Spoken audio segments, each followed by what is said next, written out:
Viktor Frankl, celebrated Austrian psychiatrist and Holocaust survivor, went through the gruesome and tragic experience of slave labor at Nazi concentration camps, including Auschwitz. He ended up losing his wife, parents, and other family members in these camps as well. Frankl mainly survived because of tension. When he first arrived at Auschwitz, he was forced to surrender his unpublished manuscript on logotherapy.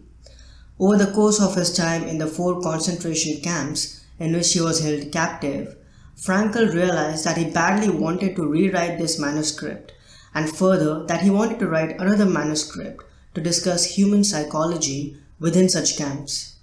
Frankl focused his thoughts toward the manuscript when he found himself struggling and used it as a way to keep himself motivated to stay alive.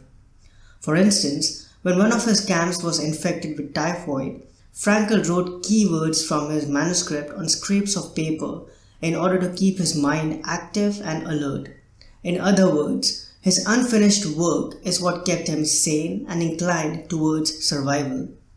In the second half of his book, Man's Search for Meaning, Frankl uses the manuscript to symbolize hope for the future and emphasizes the importance of having something outside of oneself to live for.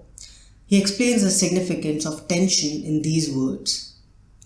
Thus, it can be seen that mental health is based on a certain degree of tension. The tension between what one has already achieved and what one still ought to accomplish, or the gap between what one is and what one should become. Such a tension is inherent in the human being and therefore is indispensable to mental well-being. We should not then be hesitant about challenging man with a potential meaning for him to fulfill. It is only thus that we evoke his will to meaning from its state of latency.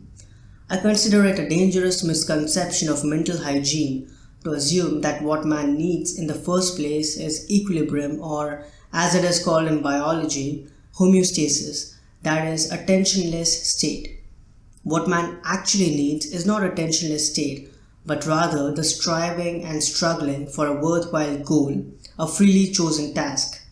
What he needs is not a discharge of tension at any cost, but the call of a potential meaning waiting to be fulfilled by him.